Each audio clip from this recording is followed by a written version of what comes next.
Original गधे को ही गधा कह रहे हैं और उसको गधे की औलाद कह रहे हैं, तो हम कौन सी गलत बात कह रहे हैं भाई? पेपर ट्रेल मशीन लगाने के बाद दिखाई दिया। तो 8 अक्टूबर 2013 को सुप्रीम कोर्ट ने ऑर्डर दिया, पेपर ट्रेल मशीन लगाने का आदेश दिया। क्यों दिया? चुनाव आयोग क्यों जानता था? क्योंकि चुनाव आयोग ईवीएम मशीन खरीदता है। पंडित लोग जेल में भेजेंगे तो मैं भी कहूंगा, पंडितों भारत छोड़ो। बहुजन क्रांति मोर्चा के द्वारा ईवीएम भंडाफोड़ राष्ट्रव्यापी परिवर्तन यात्रा पार्ट 2 कन्याकुमारी से कश्मीर तक चलने वाली यात्रा आज आपके कुचेरा बाजार हजारीलाल इंटर कॉलेज के सामने फैजाबाद आज यहाँ पर आ पहुंची है। साथियों, जो पहली हमारी परिवर्तन यात्रा निकली थी वो 180 दिन तक चली थी। अब की बार ये परिवर्तन यात्रा 21 फरवरी से शुरू होकर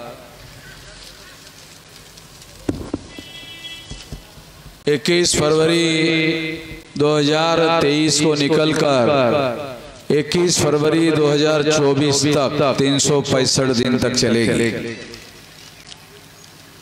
यानी जो यात्रा है ये 365 दिन तक सड़कों पर ही रहेगी और इसके द्वारा 31 स्टेट, टोटल 36 स्टेट हैं हमारे देश में।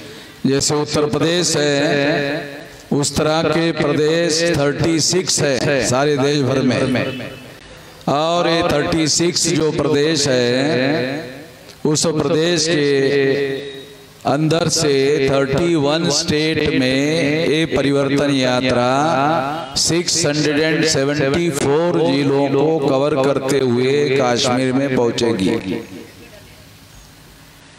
साथियों, पहली यात्रा कश्मीर से कन्याकुमारी चली, अब की यात्रा कन्याकुमारी से कश्मीर तक चलने वाली है। ये जो परिवर्तन यात्रा साथियों चल रही है, ये परिवर्तन यात्रा हमने क्यों निकाली है, इसे जानना, इसे समझना बहुत जरूरी है। साथियों, 8 अक्टूबर 2013 को सुप्रीम कोर्ट के द्वारा ईवीएम मशीन के संबंध में निर्णय दिया गया और ये सुप्रीम कोर्ट के जजमेंट की कॉपी है। ये कोई मैं अपनी बात नहीं कह रहा हूँ, ये सुप्रीम कोर्ट के जजमेंट की कॉपी है। सुप्रीम कोर्ट का दिया हुआ निर्णय है 8 अक्टूबर 2013 को। सुप्रीम कोर्ट ने इस निर्णय में कहा कि ईवीएम मशीन के द्वारा फ्री, फेयर एंड ट्रांसपेरेंट चुनाव नहीं हो सकता। फ्री यानी भ्रष्टाचार मुक्त नहीं हो सकता, फेयर यानी निष्पक्ष नहीं हो सकता, ट्रांसपेरेंट यानी पारदर्शी नहीं हो सकता। तीनों शब्दों को मिलाकर एक शब्द बनाया जा सकता है, वो कि ईवीएम मशीन के द्वारा घोटाला करके ही चुनाव होता है। तो ये सुप्रीम कोर्ट का 8 अक्टूबर 2013 का निर्णय है, ये मेरा नहीं है, सुप्रीम कोर्ट का निर्णय है। ये सुप्रीम कोर्ट ने निर्णय दिया, यानी सुप्रीम कोर्ट ऐसा मानती है कि ईवीएम मशीन में घोटाला होता है। हमारे कितने लोगों को पता है कि सुप्रीम कोर्ट भारत के संविधान के द्वारा निर्माण की हुई सबसे बड़ी अदालत है। भारत के संविधान के द्वारा निर्माण की हुई सबसे बड़ी अदालत है, उसके ऊपर कोई अदालत नहीं है। इसका अर्थ यह है कि सुप्रीम कोर्ट ने जो निर्णय दिया वो फाइनल है। अगर आपके फैजाबाद के किसी तहसील के कोर्ट ने फैसला दिया होता तो वो जिले के कोर्ट में जाकर बदल सकता है, मगर सुप्रीम कोर्ट फाइनल कोर्ट है, उसके ऊपर कोई कोर्ट नहीं है, इसलिए सुप्रीम कोर्ट के द्वारा दिया हुआ फैसला फाइनल है। इसका मतलब यह है कि सुप्रीम कोर्ट ने जो फैसला दिया उसको भारत के संविधान के अनुसार कानून का दर्जा हासिल है। इसका मतलब यह है कि सुप्रीम कोर्ट ये कहती है कि ईवीएम मशीन के द्वारा घोटाला होकर चुनाव होता है, ये हमारे देश में कानून है। अब अगर ऐसा है और इतना बड़ा फैसला दिया तो आप लोग सोचते होंगे कि आप लोगों को ये जानकारी क्यों नहीं हुई। यकीनन ये सवाल आप लोगों को पूछा जाना चाहिए कि आप लोगों को मालूम क्यों नहीं हुआ। 8 अक्टूबर 2013 को ये निर्णय दिया और आज 2023 चल रहा है, 10 साल हो गए। 13 और 23 10 साल हो। तो आपको जानकारी क्यों नहीं हुई, आपको मालूम क्यों नहीं हुआ? क्योंकि इस देश के जो अखबार है, इस देश का जो मीडिया है, उन लोगों ने इतनी बड़ी खबर को ब्लैकआउट किया। यानी सुप्रीम कोर्ट के जजमेंट के निर्णय को आपको खबर के तौर पर बताना चाहिए था, उसको ब्लैकआउट किया, छापा ही नहीं। अगर फैजाबाद में 2-4 दिन तक लगातार अगर कोई पंडित जी टट्टी को जाए तो अखबार में खबर आती है कि पंडित जी 4-5 दिन से टट्टी को जा रहे हैं। अखबार वाले खबर छाप देते कि पंडित जी को कई दिन से टट्टी लगी हुई है, उसकी खबर छाप देते। सुप्रीम कोर्ट को इतना बड़ा निर्णय दिया सुप्रीम कोर्ट ने, मगर एक खबर नहीं छापा मीडिया ने। राष्ट्रहित की खबर, देश हित की खबर, संविधान की रक्षा करने वाली खबर नहीं छापा। तो इसके आधार पर भारत का जो मीडिया है, कहा जा सकता है कि वो देशभक्त मीडिया नहीं है, देशद्रोही मीडिया है। अगर उन्होंने इस खबर को छापा होता, आपको जानकारी दिया होता, तो आपको 2013 में ही जानकारी हो गई होती, आपसे छुपाया। दुनिया में ये कहा जाता है कि जितने षड्यंत्र होते हैं वो छुपकर किए जाते हैं। षड्यंत्र तो बहुत बड़ी चीज है, चोरी भी छुप के की जाती है। चोरी कोई खुल्लम खुल्ला थोड़ी करता है, चोरी भी छुपकर की जाती है। षड्यंत्र तो बहुत बड़ी बात है। तो अगर ये छुपकर किया जा रहा है तो इसका मतलब है कि ये निश्चित रूप से इस देशवासियों के खिलाफ बहुत भारी षड्यंत्र है, क्योंकि ये सुप्रीम कोर्ट का दिया हुआ फैसला है। इसके बावजूद भी कुछ लोग ऐसा मानते हैं नहीं, ईवीएम में कोई गड़बड़ी नहीं होती। वामन मिश्रा एक पागल आदमी है, ये पगला गया है। ईवीएम में कोई गड़बड़ी होती है ऐसा कुछ लोग कहते हैं। जो लोग ऐसा कहते हैं, सुप्रीम कोर्ट ने ऐसा निर्णय देने के बावजूद भी जो ऐसा कहते हैं ईवीएम में गड़बड़ी नहीं होती है, ईवीएम में घोटाला नहीं होता है, जो लोग ऐसा मानते हैं वो सारे के सारे गधे की औलाद, वो सारे के सारे गधे की औलाद।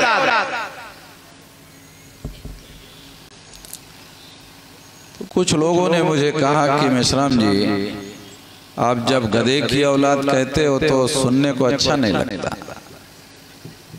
लोगों ने मुझे कहा ऐसा कहा, तो हमने उनको पूछा, चलो ठीक है सुधार कर लेते हैं, मगर उसके पहले एक छोटा सवाल आपको पूछते हैं। कहा पूछिए। कि हमने कहा सड़क पर गधा चल रहा है तो क्या कहोगे? कहा कि गधा चल रहा है, ऐसा ही हम कहेंगे। यही नहीं कहोगे, ये गधा चल रहा है।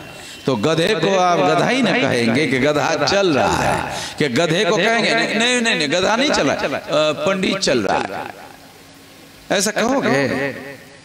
गधे को कहोगे नहीं नहीं गधा नहीं चला है, पंडित चल रहा है।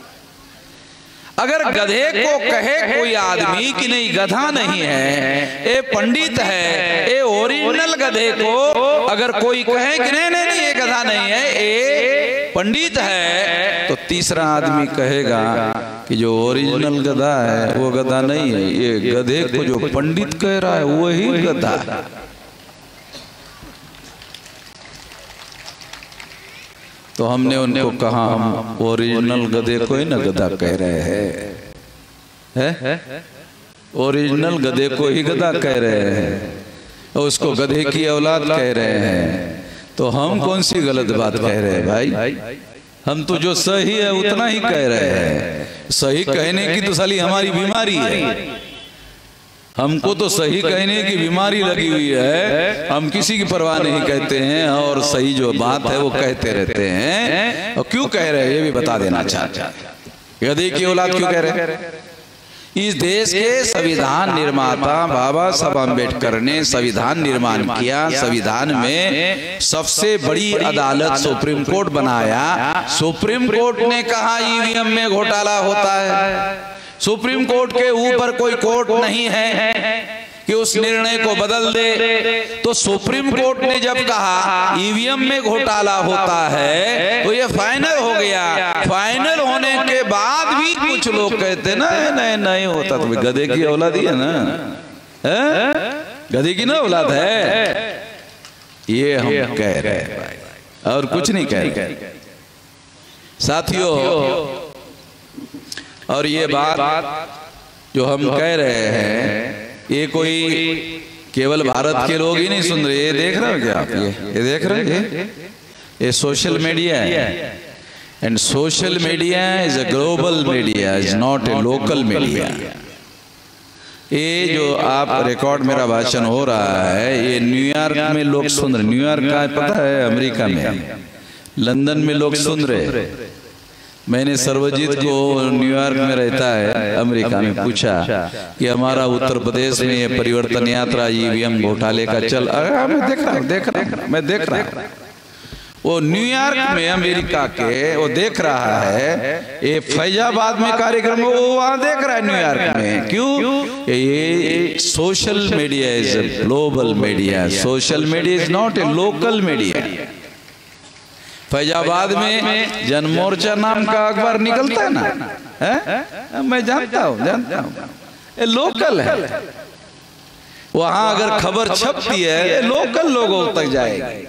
मगर ये जो सोशल मीडिया में ये रिकॉर्डिंग हो रहा है और सारे दुनिया में जा रहा है और सारी दुनिया के लोग सुन रहे हैं, जिसमें मैं कह रहा हूं कि अगर सुप्रीम कोर्ट ने कहा है कि ईवीएम में घोटाला होता है, इसके बावजूद भी जो आदमी नहीं मानता है कि घोटाला नहीं होता है, ऐसा जो कहता है वो गधे की औलाद है। ये बात केवल भारत के लोग ही नहीं सुन रहे हैं, दुनिया के लोग भी सुन रहे हैं।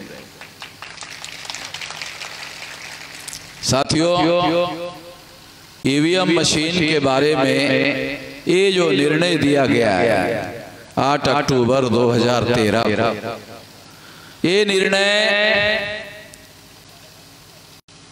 जब सुप्रीम कोर्ट ने दिया तो सुप्रीम कोर्ट को भी लगा कि ये घोटाले को बदलना होगा, रोकना होगा। तो रोकने के लिए सुप्रीम कोर्ट ने एक और मशीन लगाया, पेपर ट्रेल। जैसे ईवीएम मशीन है वैसे एक और मशीन लगाया, पेपर ट्रेल।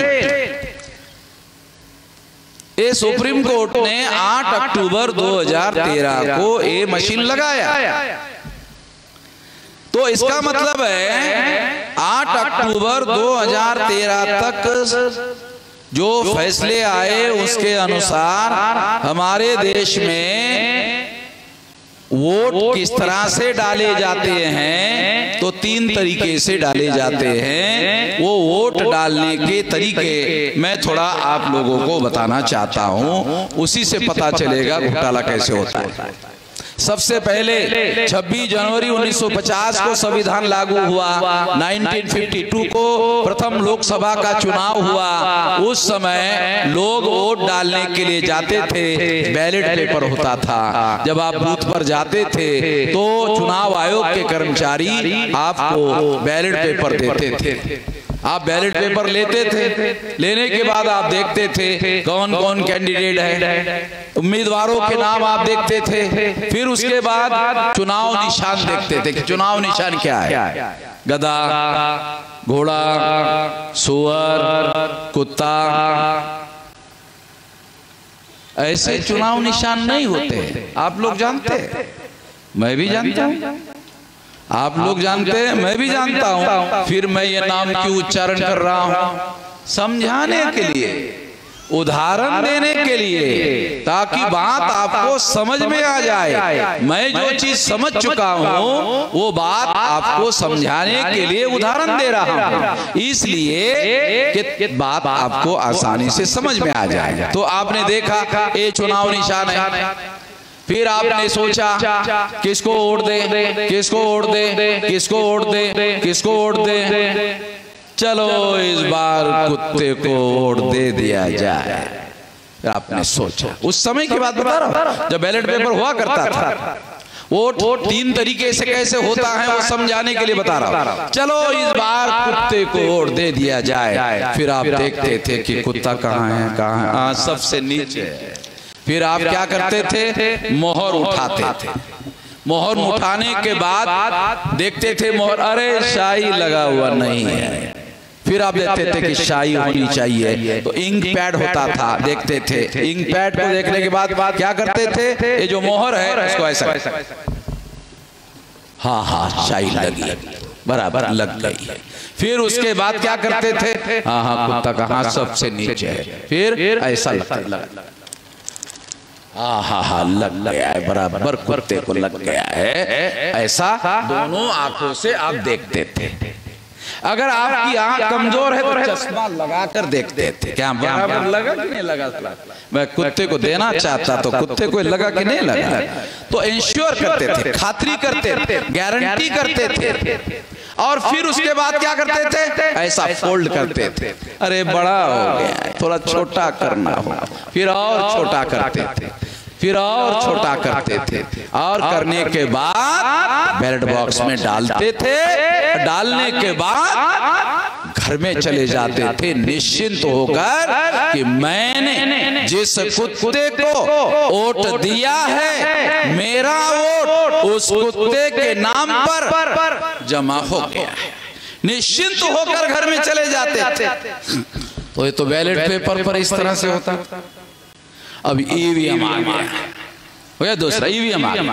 आप गए वोट डालने के लिए, आपने बटन दबाया, बटन दबाया तो जब बैलेट पेपर होता था तो चुनाव निशान और उस पर आपने जो मोहर लगाया वो आंखों से देखते थे, आपको दिखाई देता था। ईवीएम मशीन पर आपने बटन दबाया तो आपने देखा मोहर लगी है कि नहीं लगी है, देखा आपने। जैसे बैलेट पेपर देखा ना, वैसे इज्जत देखा। ईवीएम पे दिखाई नहीं दिया। जब दिखाई नहीं दिया 2004 में, 2009 में जब दिखाई नहीं दिया तो आपको लगा साला मेरा वोट कहां गया भाई, मेरा वोट कहां गया। उसको वोटर को ऐसा 2004 में, 2009 में लगा। चुनाव आयोग का कर्मचारी देख रहा था कि ये बुड़बक जो है कंफ्यूज हो गया। बुड़बक है ना बोलते हैं आपके इलाके में, आप ही के इलाके का बोल रहा हूँ, हमारे इलाके में नहीं बोलते हैं, आपके इलाके की बोल रहा हूँ। तो चुनाव आयोग का कर्मचारी आता और देखता, उसके पास आता और कहता हो गया। तो जो वोटर है एक्शन क्या करता है, हो गया, हाँ हो गया। अब उसको मालूम साला हुआ ही नहीं है, कुछ दिखाई नहीं दिया, आंखों से दिखाई नहीं दिया। वो बैलेट पेपर पर दिखता था, इधर दिखाई में वोट डालने के लिए गए, आपने पेपर ट्रेल में मशीन में बटन दबाया, दिखाई दिया। 2014 में आपको दिखाई दिया। दिखाई दिया कि आपने फूल, पंजा, हाथी, साइकिल, जिस पर भी आप देना चाहते हैं उस पर आपने बटन दबाया, आंखों से दिखाई दिया। दिखाई देने के बाद में आपको लगा हाँ मेरा वोट जो है वो दिखाई दिया है, हो रहा है। तो इस तरह से पेपर ट्रेल मशीन लगाने के बाद दिखाई दिया। तो 8 अक्टूबर 2013 को सुप्रीम कोर्ट ने ऑर्डर दिया, पेपर ट्रेल मशीन लगाने का आदेश दिया। क्यों दिया? सुप्रीम कोर्ट का ऐसा मानना था, डॉक्टर सुब्रमण्यम स्वामी ने जो सबूत पेश किए उसके आधार पर ईवीएम मशीन में घोटाला होता है। कैसे घोटाला होता है ईवीएम मशीन में? आप बटन दबाया, आपको आंखों से दिखाई नहीं दिया, आपका वोट ईवीएम मशीन के अंदर गया, अंदर जाने के बाद आपका वोट का रिकॉर्ड ईवीएम मशीन के रिकॉर्ड में जमा हो गया। वोट के रिकॉर्ड को इलेक्ट्रॉनिक रिकॉर्ड कहा जा सकता है। ये इलेक्ट्रॉनिक रिकॉर्ड है, जैसे ये बैलेट पेपर का रिकॉर्ड है, आंखों से दिखाई दे रहा है, इसकी साइज है, इसका वजन है, इसका फिजिकल एविडेंस है। मगर ईवीएम मशीन में आपका वोट जमा हो गया, वो जमा जो वोट हो गया वो इलेक्ट्रॉनिक रिकॉर्ड है, आंखों से दिखाई नहीं देता, उसका कोई वजन नहीं है, वो दिखाई नहीं दे रहा है, वो उसका फिजिकल एविडेंस नहीं है। अब ईवीएम मशीन के अंदर जो आपका वोट गया तो सारे दुनिया के एक्सपर्ट कहते हैं, क्या कहते हैं? इलेक्ट्रॉनिक रिकॉर्ड ट्रांसफरेबल होता है। इलेक्ट्रॉनिक रिकॉर्ड ट्रांसफरेबल होता है, यानी एक आदमी का जो रिकॉर्ड है वो दूसरे के नाम पर हस्तांतरित किया जा सकता है। आपको सबूत के तौर पर बताता, ये मोबाइल है, इलेक्ट्रॉनिक साधन है, तो अभी आपके सामने प्रयोग करके दिखाता। राम नारायण वाराणसी के एयरपोर्ट पर गए, बैठे हैं, उन्होंने राम प्रसाद को मैसेज टाइप किया मोबाइल पर। राम प्रसाद जी, मैं वाराणसी के एयरपोर्ट पर बैठा हुआ हूँ और फ्लाइट से दिल्ली आ रहा हूँ, मैं पहली बार आ रहा हूँ, दिल्ली में जानता नहीं हूँ, आप एयरपोर्ट पर आइए, टर्मिनल 3 पर आइए और मुझे रिसीव करके ले जाइए। ऐसा मैसेज राम नारायण ने टाइप किया और राम प्रसाद को भेज दिया। वाराणसी से दिल्ली मान लो 1000 किलोमीटर, तो 1000 किलोमीटर चला गया, वायर नहीं है, तार नहीं है, गया मैसेज, गया कि नहीं? ट्रांसफर हो गया कि नहीं? ट्रांसफर हो गया। अगर वाराणसी से छोड़ो, फैजाबाद से आपने न्यूयॉर्क, वॉशिंगटन, लंदन में 25,000 किलोमीटर भेजा जाता। अगर आपने कोई मैसेज 25,000 किलोमीटर भेजा जाता है, क्यों? इलेक्ट्रॉनिक रिकॉर्ड ट्रांसफरेबल होता है। आ रहा है, समझ में आ रहा है? इलेक्ट्रॉनिक रिकॉर्ड ट्रांसफरेबल होता है। ईवीएम मशीन कितनी बड़ी है? 1.5 फीट की। 1.5 फीट में 7 लोगों के वोट जमा है, 7 लोग चुनाव लड़ रहे हैं, 7 के वोट उधर ही जमा है। अब उसको कितना किलोमीटर दौड़ लगाना है दूसरे के इसमें जमा होने के लिए? 1.5 फीट। 1000 किलोमीटर जाना है क्या? 1.5 फीट ही जाना है ना, इधर से उधर जाना है। तो ये जो इलेक्ट्रॉनिक रिकॉर्ड है वो मशीन टू मशीन अंदर ही अंदर दूसरे के नाम पर ट्रांसफर हो जाता है, और ये मशीन के अंदर ही अंदर होता है, ये बाहर किसी को पता ही नहीं चलता, और बाहर किसी के पास कोई एविडेंस भी नहीं रहता।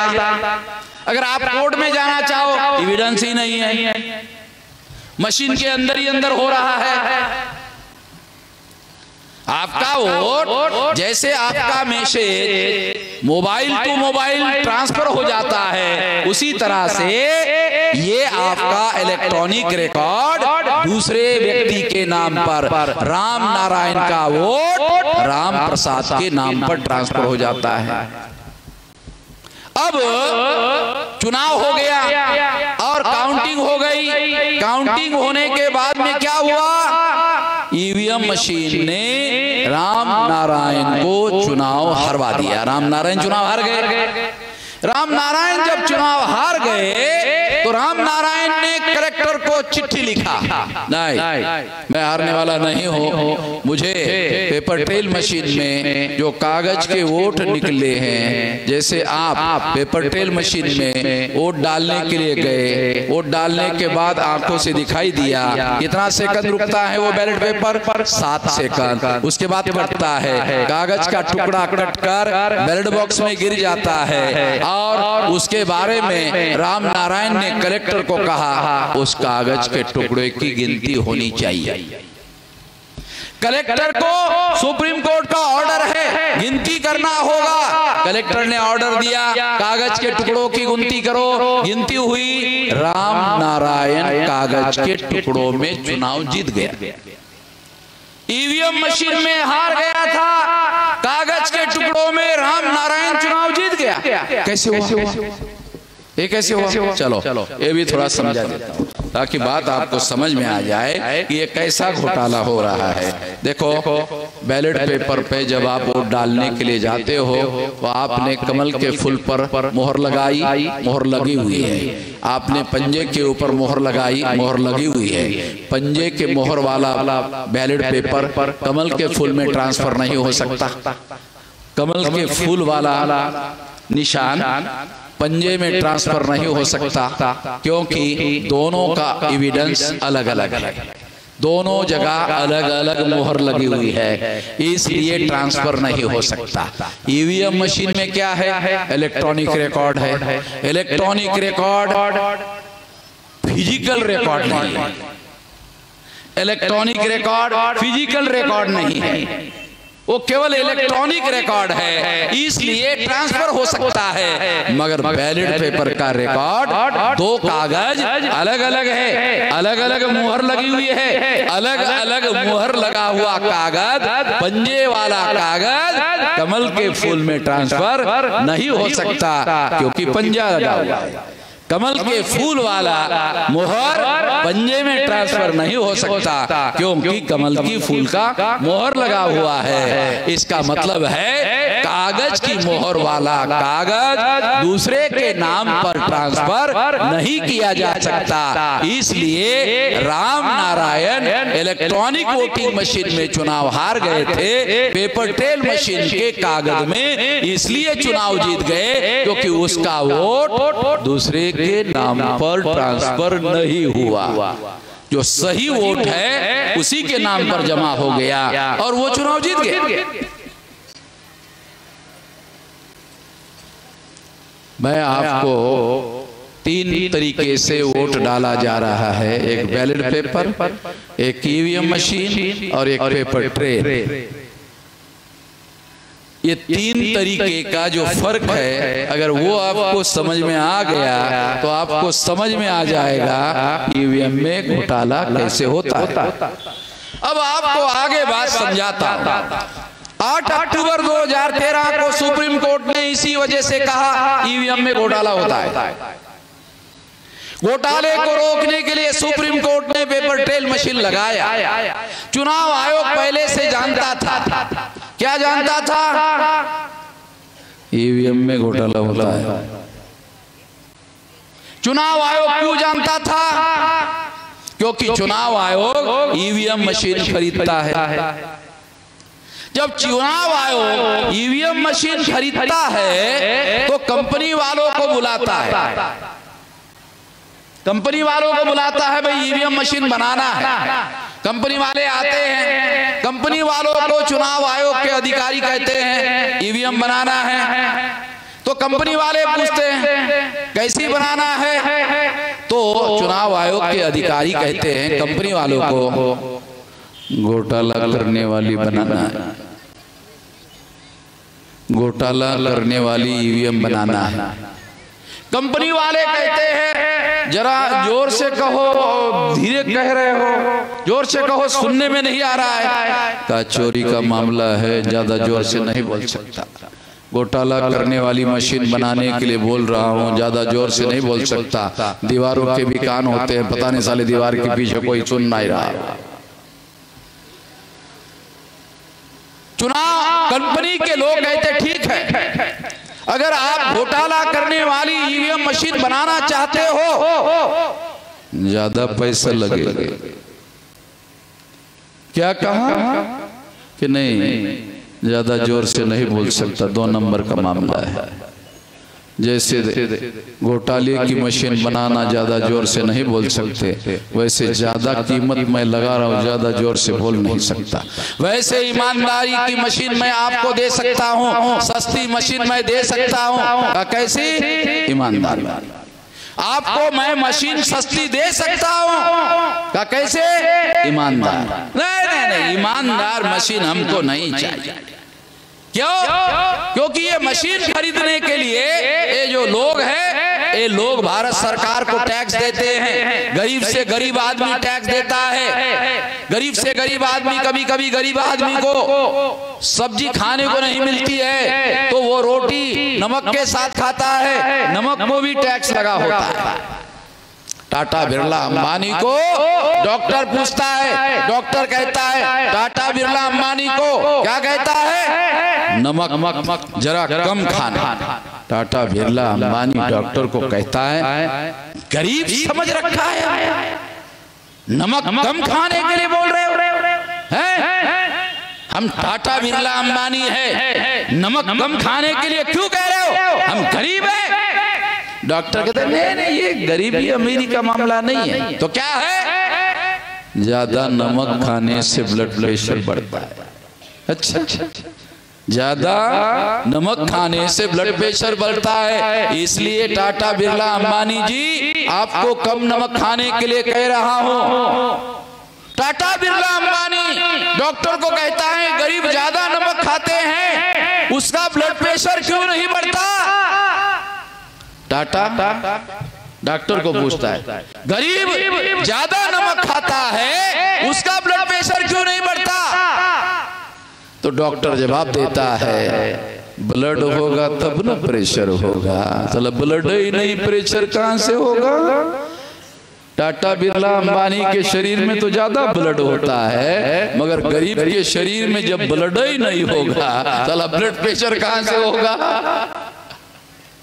साथियों, कहने का मतलब यह है गरीब से गरीब आदमी नमक ज्यादा खाता है तो टैक्स पे करता है, भारत सरकार की तिजोरी में वो भी टैक्स देता है। तो चुनाव आयोग कहता है अरे भारत सरकार के पास ये लोग टैक्स पे करते हैं, वहां से ईवीएम मशीन खरीदने के लिए हमारे पास पैसा आता है। चुनाव कमिश्नरों के जेब से ईवीएम नहीं खरीदा जाता है। महंगी हुई तो चलेगा, मगर हमको घोटाला करने वाली मशीन ही चाहिए।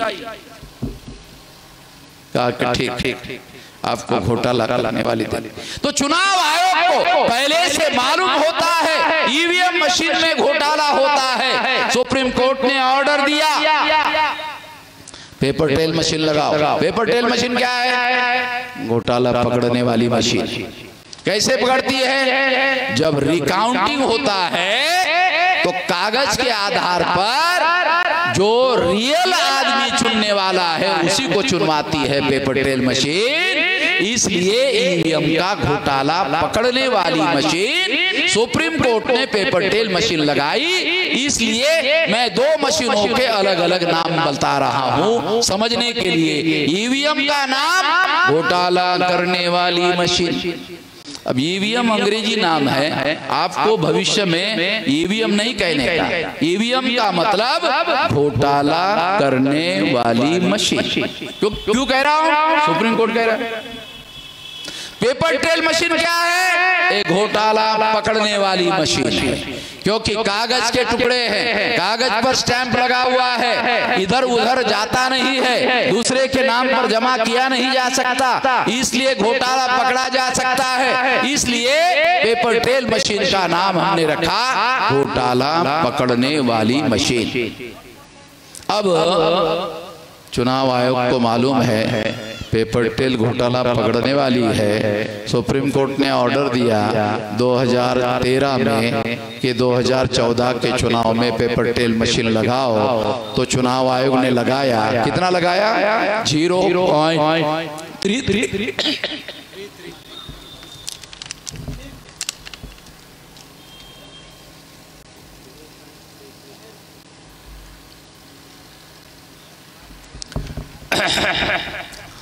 तो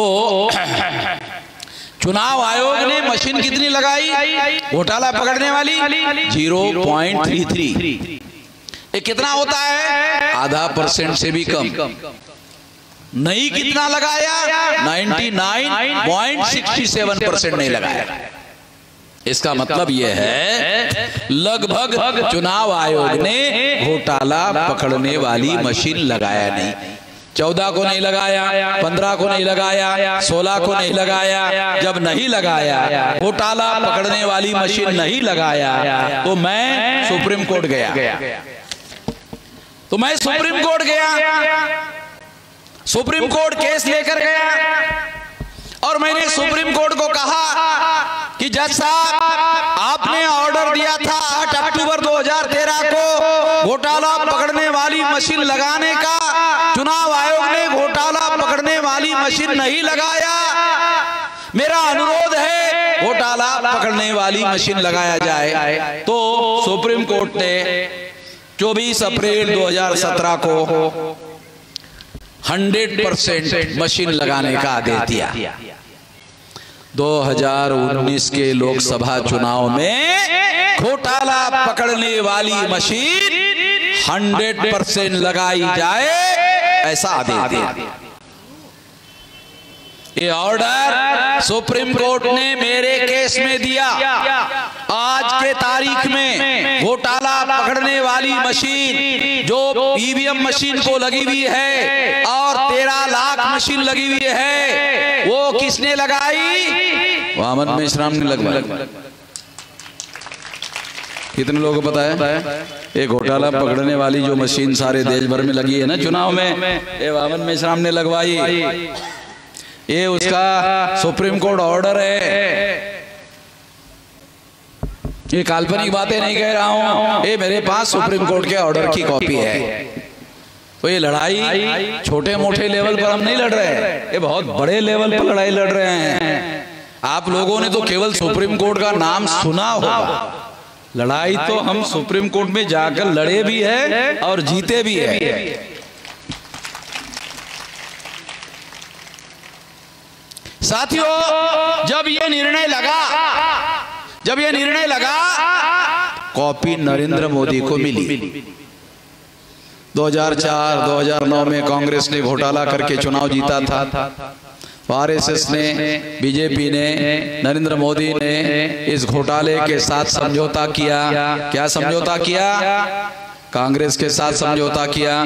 2 बार तुमने घोटाला किया, 2 बार हम करेंगे।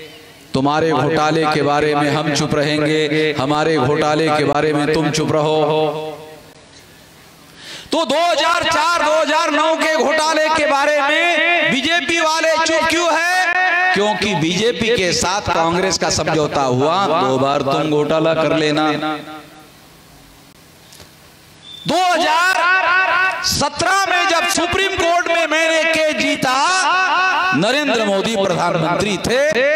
सुप्रीम कोर्ट के ऑर्डर की कॉपी नरेंद्र मोदी के टेबल पर पहुंची और नरेंद्र मोदी के टेबल पर पहुंचने के बाद नरेंद्र मोदी को समझ में आया 2019 के चुनाव में अब हम चुनाव नहीं जीत पाएंगे। क्यों? वामन मेश्राम ने टांग अड़ा दिया है। वामन मेश्राम की टांग एक गांधी जी की सिंगल हड्डी की टांग नहीं है, ये डबल हड्डी की टांग है। ये इतना आसान नहीं। जब नरेंद्र मोदी को यह बात समझ में आई तो नरेंद्र मोदी ने कांग्रेस से संपर्क किया और कहा हमारी मदद करो। कांग्रेस ने नरेंद्र मोदी को पूछा प्रधानमंत्री कौन है? कहा कि हम। सरकार किसकी है? कहा भाजपा की है। इलेक्शन कमिश्नर किसने बनाया? कहा हमने बनाया। सारे देश की मशीनरी किसके कब्जे में? कहा हमारे कब्जे में है। इतना सारा तुम्हारे कब्जे में, तो हमारी मदद क्यों चाहते हो? तो सारा का सारा तो तुम्हारे कब्जे में है। अगर हमारे कब्जे में होता तो हम किसी की नहीं सुनते। साला जो करना है कर लेते, तुम भी करो। नहीं। क्यों? ये वामन मेश्राम का टांग अड़ा हुआ है भाई। वो टांग आसान नहीं है, इतना आसान नहीं है। तुम जानते नहीं हो 3-4 लाख लोग आरएसएस के हेडक्वार्टर पर लेके गए थे। उसका ताकत छोटा मोटा नहीं है। तो इस तरह से नरेंद्र मोदी ने कांग्रेस को कहा हमारी मदद करो। 2 बार के घोटाले में हम चुप रहे, आप भी हमारी मदद करो। कांग्रेस के वकील सुप्रीम कोर्ट के अभिषेक मनु सिंघवी आरएसएस बीजेपी की मदद करने के लिए फरवरी 2019 में सुप्रीम कोर्ट में केस दायर कर दिया और केस में कहा ए वामन मेश्राम का जो ऑर्डर है रिकाउंटिंग करने का, अगर ईवीएम में इलेक्ट्रॉनिक रिकॉर्ड में घोटाला होता है तो पेपर ट्रेल का कागजी मतों की रिकाउंटिंग करने का ऑर्डर है। 13 लाख 15 लाख कागजी वोटों की रिकाउंटिंग करनी होगी, ज्यादा समय लगेगा। ए वामन मेश्राम के ऑर्डर के अनुसार हमारे वकील ने कहा कहाँ लिखा हुआ है संविधान में ज्यादा समय नहीं लगना चाहिए? बताओ तो संविधान में कहाँ लिखा हुआ है? संविधान में लिखा हुआ है फ्री फेयर एंड ट्रांसपेरेंट चुनाव होना चाहिए, समय कम ज्यादा लगना चाहिए, नहीं लगना ऐसा लिखा कहाँ है? बताओ। नहीं लिखा है। क्यों? चुनाव ईमानदारी से होना चाहिए। तुम फरवरी से चुनाव शुरू करते हो और मई 23 में रिजल्ट लगाते हो। फरवरी, मार्च, अप्रैल, मई 4 महीने चुनाव चलवाते हो, तो लेट नहीं होता। अगर वामन मेश्राम के कागजी वोटों की गिनती करने से 3 दिन ज्यादा लगेगा तो 3 दिन ज्यादा है, 4 महीना ज्यादा नहीं है। 4 महीना ज्यादा होता है कि 3 दिन ज्यादा होता है? रिकाउंटिंग में ज्यादा से ज्यादा 3 दिन लगेगा। हमारे वकील ने इन सारी बातों को उठाया।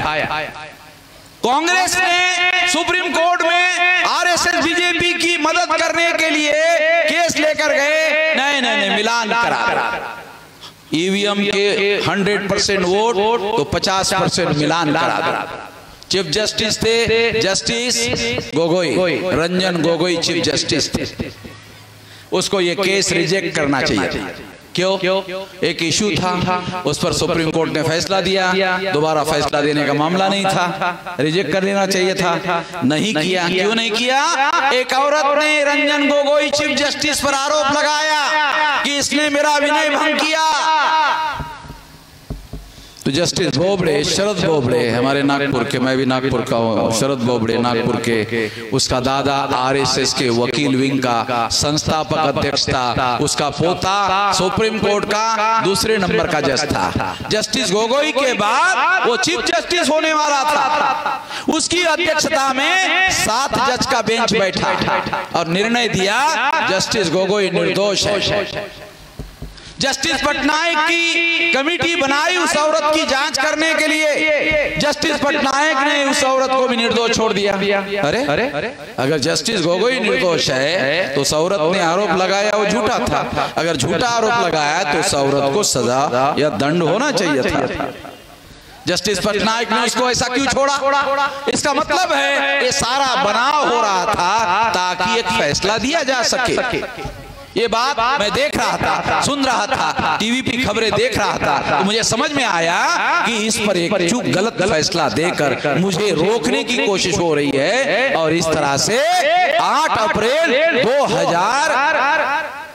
19 को सुप्रीम कोर्ट ने फैसला दिया। जस्टिस गोगोई ने फैसला दिया। क्या फैसला दिया? 50% मिलान नहीं होगा, 1% मिलान, 1% मिलान होगा। अब आरएसएस बीजेपी के लोगों को, नरेंद्र मोदी को समझ में आ गया कि 1% में तो चोरी पकड़ी नहीं जाएगी। अब मौका मिल गया हम लोगों को। वामन मेश्राम का जो जजमेंट है अब वो नीचे दब गया है, 1% का जजमेंट ऊपर आ गया है। अब रिकाउंटिंग नहीं होगा, चोरी नहीं पकड़ी जाएगी। जब नरेंद्र मोदी को, आरएसएस को मालूम हो गया तो उन्होंने आरएसएस के लोगों को, भाजपा के कार्यकर्ताओं को कहा कि देखो, जब वोट डालने के लिए जाओगे ना तो वोट जो है कैसे लगा, कैसे देने का, वोट कैसे देने का।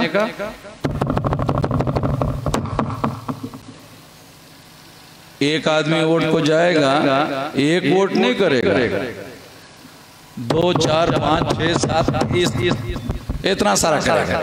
आप लोग सोचे ऐसे कैसे हो सकता है? देखो कैसे हो सकता है। नरेंद्र मोदी वाराणसी में चुनाव लड़ रहे थे, काउंटिंग हुआ, 11 लाख लोगों ने वोट डाला, मशीन से कितना निकला? 12,87,000 लोगों ने कितना वोट डाला? 11 लाख। वोट कितना मशीन से निकला? 12,87,000। ज्यादा कितना निकला? 1,87,000। अरे इतने तेजी से तो मुर्गी अंडा नहीं देती भाई, ईवीएम मशीन ने वोट कहां से दिए? इतने तेजी से मुर्गी अंडा देती है क्या? उतने तेजी से ईवीएम ने वोट देने का काम किया। नरेंद्र मोदी के चुनाव क्षेत्र में 1,87,000 वोट ज्यादा निकले, वो भी 1,87,000। एक डॉक्यूमेंट्री एविडेंस है, घोटाला हुआ। आपको और एक सबूत के तौर पर बताना चाहता हूं ताकि आपको पता चले ये कोई सामान्य बात नहीं है। ये मेरे पास चुनाव आयोग ने लिख कर दिया। कितने टोटल कितनी सीटें जीती बीजेपी ने? 303। 303 में घोटाले वाली सीटें कितनी? 303 में 303। बीजेपी ने 303 सीटें जीती, 303 की 3 घोटाले की सीटें। 100% सीटें बीजेपी ने घोटाला करके जीती। कैसे? 226 ज्यादा वोट निकाल कर और कम सीटें कम निकाल कर उसके वोट दूसरे जगह ट्रांसफर करवा के इस तरह से ये वोट जो है जितवाने का काम किया। ये सारे डॉक्यूमेंट्री एविडेंस है हमारे पास। साथियों, ये सारे सबूत मैं आपको इसलिए बता रहा हूँ, आप सुनकर हैरान हो जाओगे। 24 सितंबर 2019 को चुनाव आयोग ने जो पेपर ट्रेल मशीन के अंदर डाटा था वो सारा का सारा डाटा डिस्ट्रॉय कर दिया। जो ईवीएम मशीन का घोटाला पकड़ने वाला डाटा था, जो सबूत था, वो 24 सितंबर 2019 को चुनाव आयोग ने डिस्ट्रॉय कर दिया। तो सबूतों को डिस्ट्रॉय करना इंडियन पीनल कोड में क्रिमिनल ऑफेंस है। तो जो चुनाव आयोग के कमिश्नर है उनको मालूम नहीं है कि ये क्रिमिनल ऑफेंस है। मालूम होने के बावजूद भी चुनाव कमिश्नरों ने डाटा नष्ट किया। वो डाटा इसलिए नष्ट किया क्योंकि वो एविडेंस था घोटाले का। अगर वो पकड़ा गया होता तो चुनाव कमिश्नरों पर देशद्रोह का मुकदमा चलता, फांसी की सजा होती कमिश्नरों को। छोटा मोटा मामला नहीं है। को पूछा कि आप किस आधार पर बोल रहे हो? यही तो कह रहे हम बोल नहीं सकते।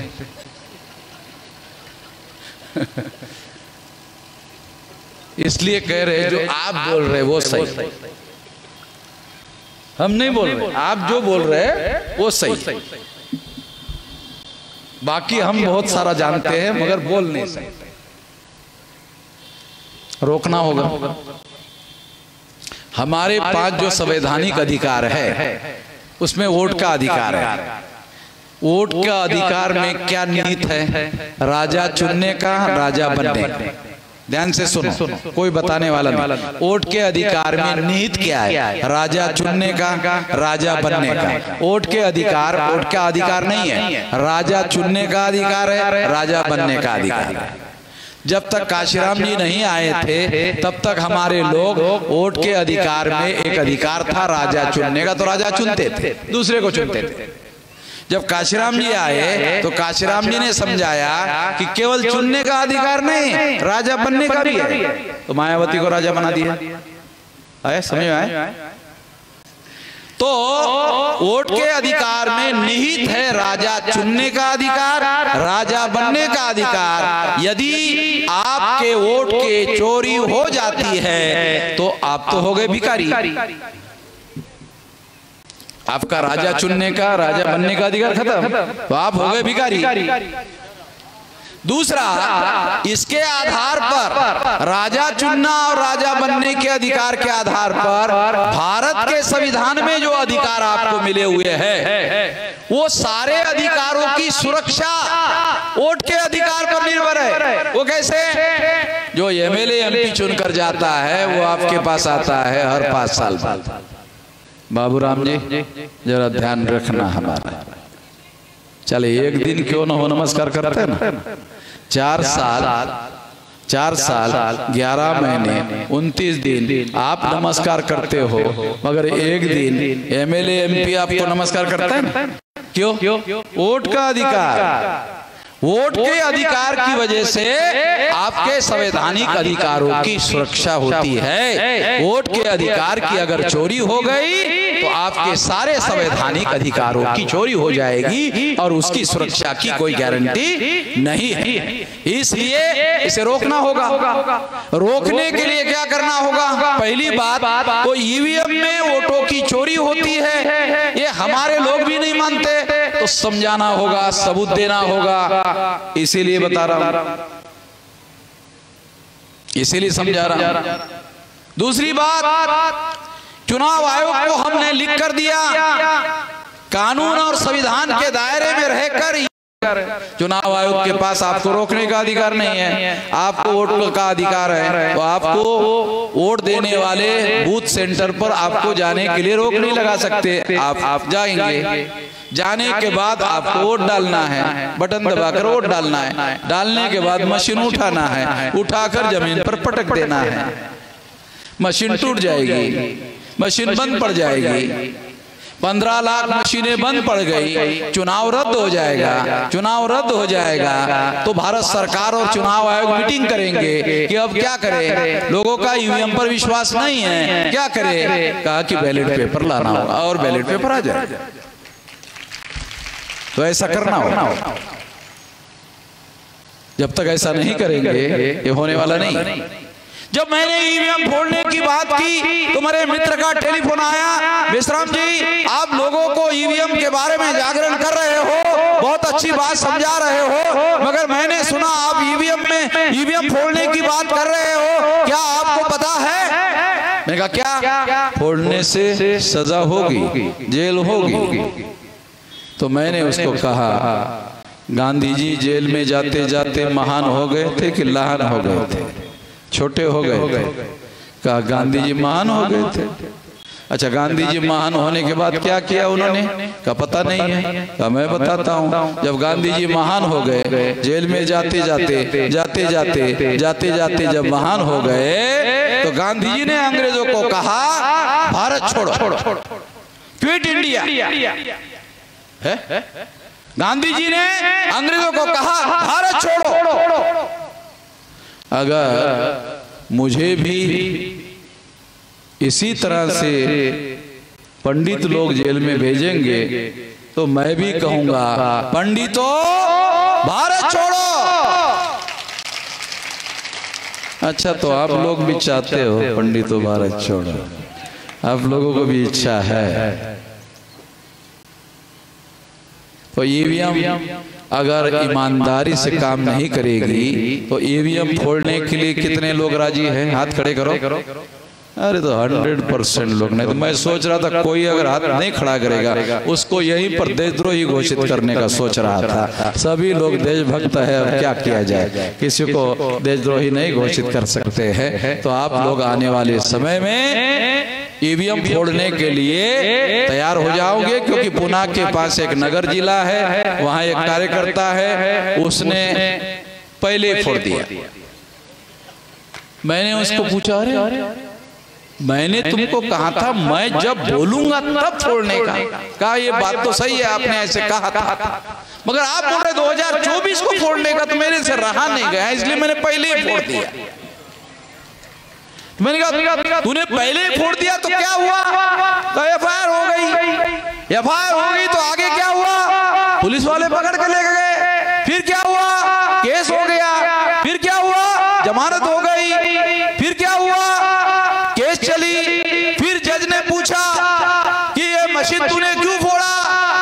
कहा वामन मेश्राम ने कहा कि मेरा नाम लिया, हाँ आपका भी नाम लिया। वामन मेश्राम ने बताया था, क्या बताया कि सुप्रीम कोर्ट ने ईवीएम मशीन के बारे में निर्णय दिया कि ईवीएम में घोटाला होता है। अच्छा कहाँ है सुप्रीम कोर्ट का? कहा ये मेरे पास है। ये तो अंग्रेजी में है। कहाँ है? पढ़ना आता है? नहीं आता है। तो ले आओ मेरे पास, ले आओ। जज के पास दे दिया, लाओ मेरे पास। जज ने देखा, हाँ सुप्रीम कोर्ट ने ईवीएम में घोटाला होता है, सुप्रीम कोर्ट ने कहा। जब जज ने देखा कि सुप्रीम कोर्ट का फैसला है, उसका चलो बरी कर दिया जाए, उसको छोड़ दिया। एक आदमी ने ईवीएम फोड़ा, फिर भी जज ने उसको छोड़ दिया। अगर 1 लाख 2 लाख लोग किसी, जैसे यूरोप में कर्नल गद्दाफी के यहाँ लाख लोग उसके घर में घुसे, उसकी हत्या कर दिया, तो अगर हत्या होती भारत में तो 302 का आर्टिकल लगता, मर्डर का केस लगता, फांसी की सजा होती। मगर जब 1 लाख 2 लाख लोग किसी घर में घुसकर हत्या कर देते हैं तो दूसरे दिन अखबार में खबर आती है। क्या खबर आती है? रेवोल्यूशन हो गया है। एफआईआर हो गया नहीं होता, रेवोल्यूशन हो गया है। तो रेवोल्यूशन पर कोई एफआईआर नहीं होती है। साथियों ध्यान रखने का कि ये जो ईवीएम फोड़ने का कार्यक्रम हमने बनाया वो 15 लाख शेड्यूल कास्ट के, 15 लाख शेड्यूल ट्राइब के, 15 लाख नॉमिडिक ट्राइब के, 15 लाख एमबीसी के, 15 लाख ओबीसी के, 15 लाख माइनॉरिटी के, 15 लाख महिलाओं के, 15 लाख किसान के, वर्मा जी 15 लाख किसान के, 15 लाख विद्यार्थी युवा बेरोजगार के। तो एक बूथ पर कम से कम 10 लोग फोड़ने वाले रहना चाहिए। मशीन एक कई, अब फोड़ने वाले 10, तो मशीन टिकने वाली नहीं है। ऐसे प्लानिंग पर हम लोग काम कर रहे हैं, और ये छुप कर नहीं कर रहे हैं, खुल्लम खुल्ला कह रहा। क्यों? वो अगर गैर कानूनी काम नहीं करते तो मैं खुल्लम खुल्ला नहीं कहता। उनको मालूम है उनका काम गैर कानूनी है, इसलिए मैं खुल्लम खुल्ला कह रहा। इसलिए कोई कुछ मुझे नहीं कह रहा। मैं तो कह रहा अगर आपको लगता है गलत कर तो पकड़ो एफआईआर। मुझे तो कोई पकड़ नहीं रहा। साथियों, मैं कानून को बचाने के लिए, संविधान को बचाने के लिए, लोकतंत्र को बचाने के लिए, देश को बचाने के लिए काम कर रहा हूं। अगर शांतिपूर्ण परिवर्तन करने के लिए लोकतंत्र में, संविधान में। नेशनल दस्तक की आपसे गुजारिश है कि अगर इसको बचाना चाहते हैं तो नेशनल दस्तक को सब्सक्राइब करने के लिए रेड कलर के सब्सक्राइब बटन को दबाएं, फिर बेल आइकन की घंटी दबाएं। नेशनल दस्तक को बचाने के लिए बहुत जरूरी है कि हर खबर को शेयर करें, लाइक करें, कमेंट जरूर करें।